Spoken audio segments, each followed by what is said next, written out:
Hello and welcome to Getting Candid with me, your girl Helen. My guest today is a beautiful actress by the name of Mariana Mbewe.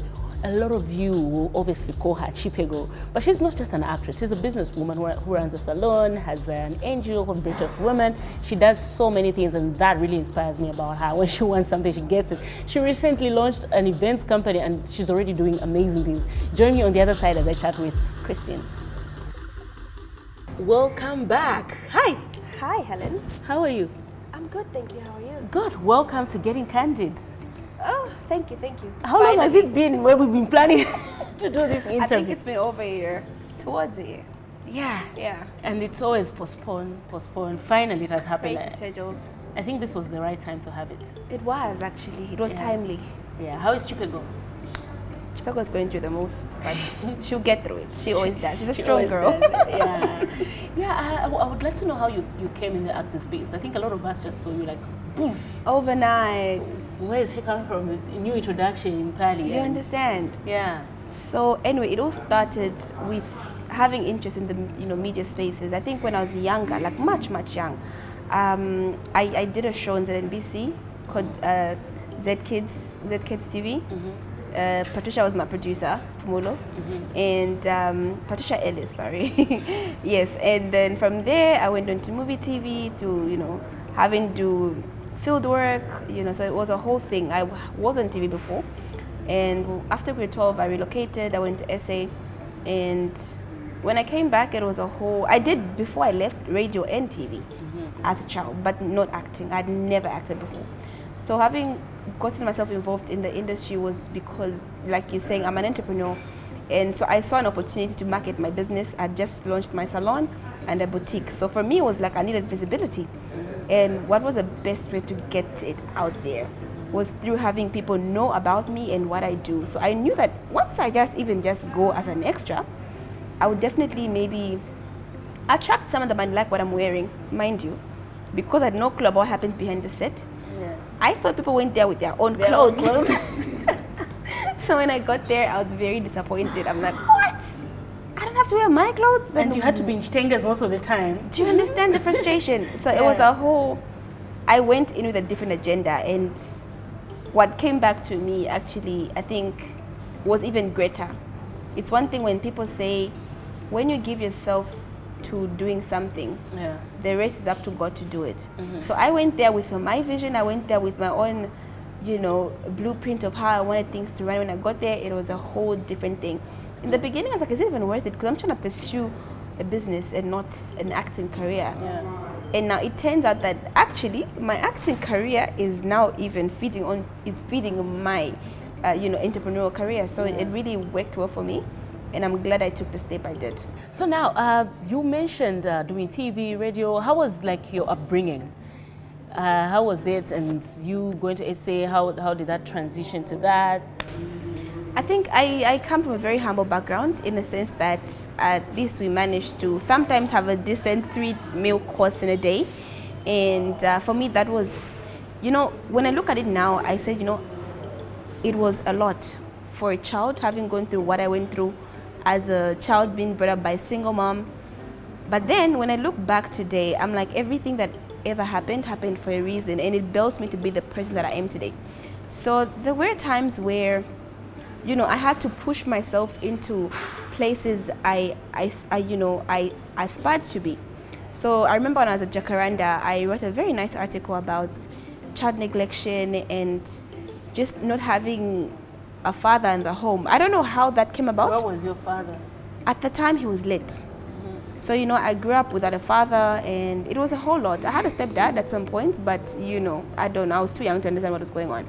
And when I was in grade 8-ish, I remember doing this article, and it was a writing competition, and I won the competition, and it landed me into the arms of an NGO called Media Network on Child Rights and Development, which advocated for children's rights. So I think when they came across my article, they were like, what is going on with this child? Because I feel like I really poured out my emotions in the article that I wrote, and I was basing it based on my personal experiences. So the person that read that article really felt like they could understand what I was talking about. So when that happened, I think from then I would have interviews on TV, on radio, and I just gained, interest in wanting to speak on behalf of kids that didn't have the platform to speak. And I think that's where my love for media and publicity or public speaking, I think, derived from. At that age. When you say you wrote an article on where you feel like a child was neglected, didn't you felt like your mother's love alone wasn't enough? You needed more. I felt it wasn't, not really that it wasn't enough. I just felt like she was going already through a lot, and if she had somebody to help her, things would have been better. You know, it was a time where, you know, as a child, when you have a birthday, for instance, and your friends are celebrating and like, no, my dad did this, my dad, and you know, as a girl child, there's just that bond you need to have with your dad. And for me, I never had that. So it would always be at the back of my mind, like, if I had a dad, maybe this would have happened, or if my dad did this for me, you know. So it was a thing of not understanding the dynamics of how life works because I'm a child, but then also it was just a reflection of how certain values that men should have towards their children who are female also has a certain impact on them.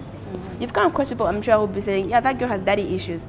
It's not that you have daddy issues, it's just that you don't understand. And then, you know, when you have daddy issues, you kind of have a very strong ego around yourself that you constantly have to stand up for yourself because you only have yourself. So it becomes a problem because then you become overconfident, even like a small thing. Because now I think I can literally do anything on my own. Fix a stove, fix a broken light. You know what I mean? Like, it's those small principle things that if you had a brother in the house or a dad could have done for you, but because there's no one to do it yourself. How many are you in your family? And we're 7 now. Growing up, you were how many? Growing up, we was 3. And you were the first born? And I was the first child. Yo, yeah. Okay. So it really wasn't an easy upbringing. But like I've already said, it just channeled me to be the person that I am today. Tell me about your story going to AC. How did it happen? So fast forward, grade 10 happened, and I needed to be in college, and I tried by all means to just make ends meet. I think I'd always be at NIPA, because at the time my cousin was schooling there, and I just wanted a feel of varsity. I couldn't afford the fees, so I'd pretty much just bulge into classes and just learn, you know.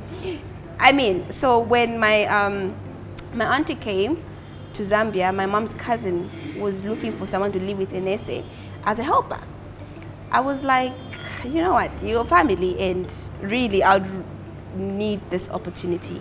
I need to get away from everything, because remember I was trying to juggle between, I was working that time as an intern, and I was getting paid like a 500 kwacha, and I was living in Kanyama, and then you know, it was pretty much just transport for me. I couldn't help my mom any further because excuse me, you know, there was so much going on, and I just thought, if maybe I did something different, I'd bring more income at home and help my mom out, because I saw how stressed she was with work. I saw how unbearable our living conditions were, and I really just did not see myself in that space. I really aspired for greater things, and I just said, you know what, I'm gonna go. Let me be your maid. Let me go be your maid. Like, I don't mind. Besides your family, I don't think it'll be anything than the usual I'm doing at home. Like the chores I'm doing at home, I can do them for you, and you can just pay me for it. That's the only difference. So I went to SA, and I was living with my aunt, and I was working for her. So when she would pay me, this one time I just said, you know what, I think don't pay me. Just let me go back to school. So instead of you giving me the monthly salary, just pay my school or something. So we had to get my results from Zambia.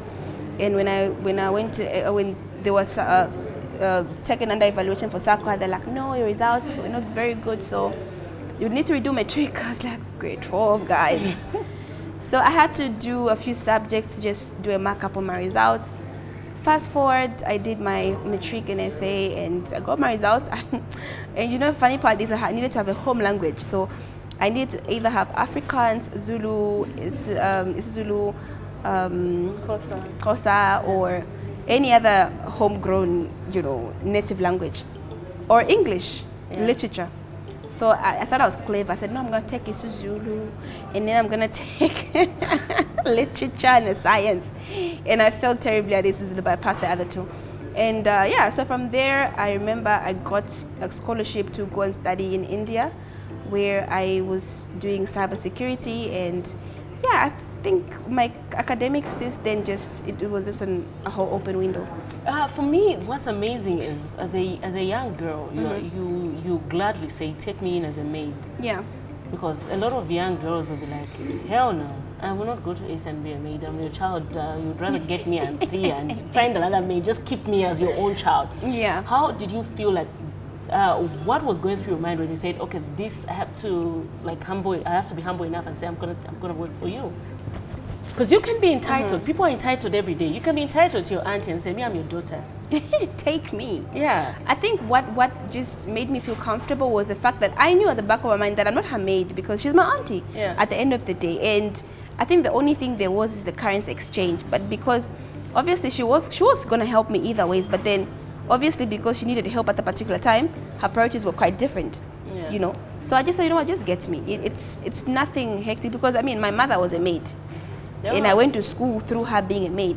Yeah. You know, so it's not like it was something that was new. I love cleaning, so it wasn't like they were gonna force me to do the cleaning or the cooking. Those are things that I naturally love to do.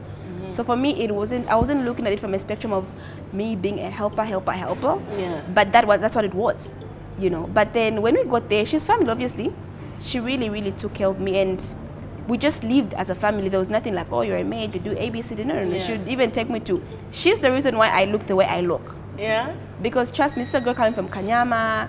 I'm not exposed. She'd buy me Chanel perfumes. She'd take me to, expensive stores, show me around. Like, she exposed me. Yeah. When I was in Joburg, she'd take me to Durban for holidays. She'd take me for vacations. So there wasn't anything maidly about my stay with her. And it just made me realize that there is so much that people can do for you, and there's so much that you can aspire to do and learn from people. Because I would have been there and be like, no, I'm just a maid in my auntie's house, so I just can't do ABCD. But no, I was just there like, okay, you're family and we're going to do this. So honestly, big ups to my auntie Nancy. She did the most, That's, and I love that you do appreciate her even up to today. So when you started in India, you came after you're done, did you have to go back to SA? Yes, I went back to SA and I was working for an organization and I lived in SA for a while. For a while. How many years did you live in SA? Like 8. What prompted you to come back to Zambia? I think I just wanted a change of scenery and just investing back in my country and just, doing. I feel there's just so much you can do in a foreign country that you possibly cannot do when you are in your country. You don't need a visa to go ABCD. You don't need to move with your passport. You don't need to be restricted. So I just felt like my stay in South Africa expired. I mean, I got to know the connections in my business spaces because I was already doing business while I was in SA. I'd bring clothes to Zambia and I'd bring things to Zambia, and my network was already hefty. So when I did come to Zambia, it was just one of those things, trying to establish myself once again, and it wasn't easy, I must say, but I had to. And also because I just lost my job in SA, and then the strength of having to find another job, I just didn't have the, going through the, I didn't want that. So now you run an organization called Virtuous Women. What inspired that? Virtuous and how did you start it? So initially, like growing up with my mother, I think I understood what virtue means, and virtue means power. So I think I derived the virtue from my mother because I saw how strong of a woman she was. And so I always told myself that when I grow up, I want to build my mother a house. When I grow up, I want to do this for my mother, not realizing that not only my mother, but then there's other women out there who might have had similar instances like my mom, but then also maybe even worse than her. And so the whole motive of having an organization like Virtuous Women Africa is to help women realize their potential, is to help women understand that they're more valuable, and they're more valuable than even God itself, because why? They carry so much virtue, and which is power. And once you have power as a woman, you're unstoppable.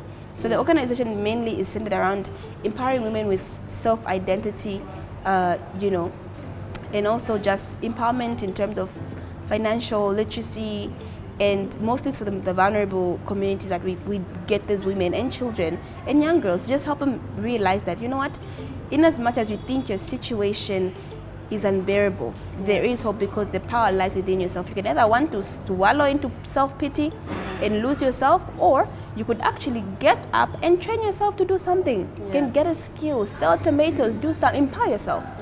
So my movement is there to just help women to understand that there is so much that we can do as women, and we don't even need money all the time. As long as you can see it, you can be it. Because I'm a testimony. Yeah, you are. I am. I love that. And you run so many things. You have a salon, you have a business, an events company, which you're already doing well with. Yes. Congratulations. Thank you. How are you managing your time? Because you have to be on set acting, you have to make sure that your other businesses are running well. How are you managing to balance your life? You know, every time someone says, introduce yourself, I never know which hat to introduce, you know. Because you wear so many hats. Exactly. And I think, like I'm saying, as a woman, right, we carry so much. And naturally, by birth, we can multitask. And that's just it. And I think I've understood my strength. I can tell you, I've had people that tell me, do you even know what you want? Yeah. One thing you're doing this, one thing you're doing that. You can't be a master at everything. And I'm looking at you. I'm like, do you even know what the Bible says about multitasking? Yeah. You know, you get across people that tell you can't be a master, you can't be a jack of all trades and, you know, you'll be a master at none. Mm-hmm. I don't believe in that. Yeah. If I put my mind to something, it'll work. Yeah. How does it work? Because I'm a leader. And a leader delegates and a leader empowers people. Yeah. So I have a salon. I have trained women, you know, and helped them with employment to work for me. Mm-hmm. So while I'm not at the salon, I know there's someone in charge there. My girls are working, they're doing the job for me. If needs be, I'll be there. I know people say, you can't run a salon and not be there. No, you know, you train people. Yeah. You train them in terms of honesty. Yeah. You train them in terms of behavior. They're disciplined. You train people how you want them to lead when you're not around. That's what makes you a leader. If you are a great leader, you will empower people to do things even when you're not there. Yeah. People will be there to run your businesses. What has been your lowest moment in your life, which you can remember and say, okay, this time? I've had so many low moments in my life. This time I was down, I couldn't get off bed, and I think it's a time when I was laid off my job. Yeah. You know, I was laid off for 6 months for no apparent reason. Mm-hmm. And for me, it just really, the first week of me not going to work, I was a bit like confused, you know, because at the same time, I had just invested all my money into a business that just crumbled. Like, you know why you invest all your money? I know. And the business does not even take off? Yeah. Then on the other hand, they've laid you off. On the other hand, you have school fees to pay for your siblings. Yeah. You have your rentals to pay. You have your workers to pay, because then everything that you have ever had, you invested in something and it just didn't work. So that week for me was one of the worst days of my life, but also the greatest moment of my life. Because whilst I was in that state, I don't know if I was depressed or confused, or I don't know what I was feeling. But it's in that moment I just told myself, Kiki, you've been through this before. You've been through the worst. This can be it. You can do better, girl. Yeah. And that was when I literally just started brainstorming on ideas, and I wrote proposals, and I wrote a lot of proposals that I would send to companies for endorsement deals. You know, I wrote several companies. I didn't even have a manager at the time. Mm-hmm. So I'd write all these things alone, send them emails, go there in person, vouch for these things. You know, it kept me busy in that state. And trust me, everything just came out and worked together. Yeah. No, I understand how that feels. I went through a similar situation where you clear out your savings, then you lost, the contract is abruptly cut, the contract that was supposed to push you. Do you understand? Yeah, so, and I know it can be frustrating. It takes a lot to get up and say, I went to beg. Let's fight again. I said, please, can you just borrow me the money? Yeah. I'll pay it back. Yeah. Yeah, no. It was the worst. But it happened obviously for a reason, because obviously some things that you're working on right now, you had ideas then. They were birthed through that moment. Yeah. Very nice. Are you dating? Why are you looking at me? No, I'm just asking. Just asking. On a lighter note, we've spoken about a lot of serious things. On a lighter note, are you dating? What do you think? I don't know. I don't know. I don't know. It's complicated, babes. It's complicated? Yeah. Ah, okay. So somebody can either be there or not there. Yeah. But on a serious note though, how difficult is it for a person who's a public figure to date? Because literally others are fans, others are generally there, but even you as a person, you have difficulties getting to know who is real and who is not. So how has that been for you? I think for me, I'm a very down-to-earth person. Yeah. And I don't judge people based on what comes with them or what they've been through or what they're currently going through. So I think for me, dating is a part of, it's an energy thing. Like if we click and you're funny, I find you interesting, I could see potential in you, I think we can figure out something. But when it comes to dating and being a social media personality, it's difficult to see who really wants you to be, or who wants to be with you for you, or who just wants to use you in terms of, oh, I'm dating Chipego, she's from Mpale, she's a celebrity. For sure, there's people like that. Yeah. I mean, there are people like that. Yeah. You know? So I think it all gets down to what you're comfortable in and what you really want. And for me, I think when I was choosing my partner, I just had to put my... Oh, so there's a partner. Yeah, I have a... Yeah. There is a partner. When I was picking my partner, right, Yeah. it was a thing of understanding. He's also a public figure anyway, so Yeah. it was a thing of understanding his crowd, understanding what he stands for, understanding what his future looks like, and also just me trying to see if we are compatible or if things went, you know, the way I would plan them to go. Yeah. Will we be able to sustain ourselves? How best can we serve the people? Because I believe I'm a humanitarian, and my first service is unto the people, of course. So if we could blend on those kind of bases, then we're good. So I think for every person, there's a preference of what they want in their partner. Yeah. I'm a very funny partner, so. No, thank you so much. Before I let you go, any last words to a young lady who might be thinking my life is just going down the drain? How do I get out of this? I get a lot of messages on my phone, and my messages, when I look at them, you know, sometimes you'd say things based on maybe ignorance. Yeah. You'd tell someone, I want to be like you. You don't want to be like me. Yeah. Because every person has their own unique print that they should go through. Some people naturally are born to shine. Some people have to go through struggles like I did to accomplish everything they have. We have to literally fight for everything we have. Mm-hmm. And so you can't want to be somebody else. So if you're a young girl out there and you're saying, I want to be like you, please be yourself. The best you can do is learn and filter from what I can give you. I do offer mentorship classes for my girls. Every 6 months we do have like meetings here and there. But honestly, just be you, do you, and make the most out of your decisions, because for every decision there are consequences. Yeah. Can you believe all the friends I had when I was in high school? Either are married, which is a good thing, or have babies, or didn't feel this. Like, so there's so many things that you can do as a person to not be like somebody. Yeah. Don't want to be like someone. Be yourself. Yeah. And create your own path. Yeah. You could learn from someone, but don't just want to be the person, because you don't know how many times I cry before I sleep. Yeah. And I'm on here, I'm like, here by Madge and stuff like that. You don't know how many times I've had to pray to God. Yeah, that's true. That's true. Yeah. Well, thank you so much for coming on the show. Thank you for having me. Yeah, I'm excited that finally happened, and I hope you enjoyed your time here. I did. I'm looking forward for a more 1-hour meeting. We're going to have that one. Yeah. This is definitely not the last time that we're doing this. Next time I'm following you, I'm coming to do my nails, my hair, the Kazon salon, and make sure that I look perfect. Yes, please. But you look beautiful.